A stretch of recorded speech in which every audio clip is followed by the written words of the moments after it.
What's going on, guys? In this video, we're going to be taking a look at 5-Minute Fantasy's Week 8 booming and busting defenses. My start of the week is clearly going to be the Pittsburgh Steelers. They're going up against the Miami Dolphins, and they're slowly depleting offense. I think that if Miami's goal is to tank, they could potentially be trading out Ryan Fitzpatrick, because even though I like Josh Rosen better as a franchise quarterback, I think that Ryan Fitzpatrick has the ability to pick up any offense that he wants to, in the span of, a few weeks, and that's what it looks like he's been doing with Miami. Ryan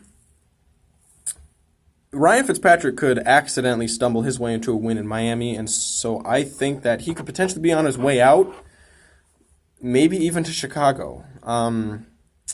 But nonetheless, Miami, from the front office standpoint, they're clearly trying to tank.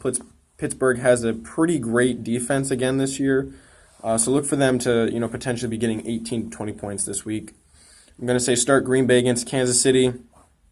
I know normally you don't start a defense against Kansas City, but they don't have they don't have Patrick Mahomes, and although I think that even without Patrick Mahomes, Kansas City could potentially be a 9-win team. I think that Green Bay, in their secondary, they really know how to cover wide receivers from a schematic standpoint, and I know that Andy Reid is really going to be working to get his guys open into good positions, but I think Green Bay's defense has slowly been they haven't been producing better, but I think they're getting smarter as the year goes on. So look for Green Bay to have another good game on defense this year. I'm going to say start Indianapolis' defense going up against Denver. Denver has a intrepid offense that doesn't know how to get out of its own way. They just traded their best receiver, and there's not really much to say. Indianapolis has a pretty good defense. They just got Darius Leonard back. It could potentially be a 10-point game for Denver.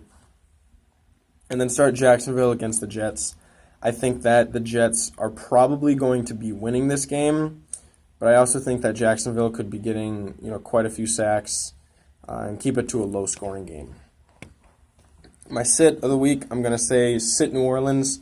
I think that this could really be a shootout game. I don't trust, as much as I love New Orleans defense, I don't trust the rest of New Orleans secondary to cover what Cliff Kingsbury and Kyler Murray are doing right now.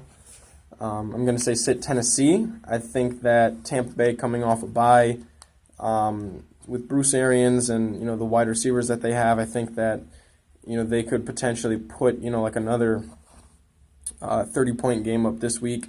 So far, Tennessee has not given up more than 20 points a game, and so far Tampa Bay is averaging around 29 points per game scored.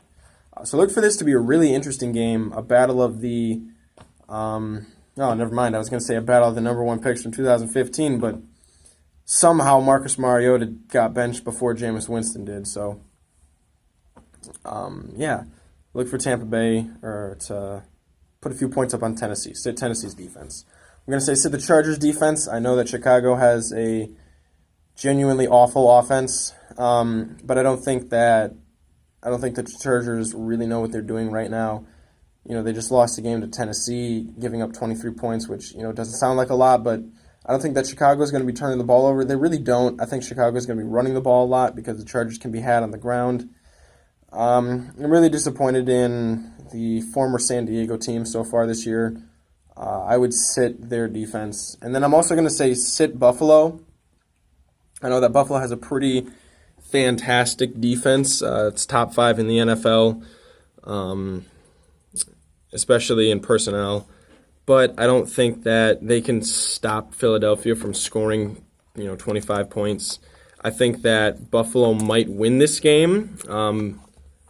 And interestingly enough, I think that they could potentially win this game because of an extra defensive possession that they steal. But I also think that, this could be a real, not high-scoring game, but a higher-scoring game than you'd expect from a Buffalo team. So be careful about starting their defense this week.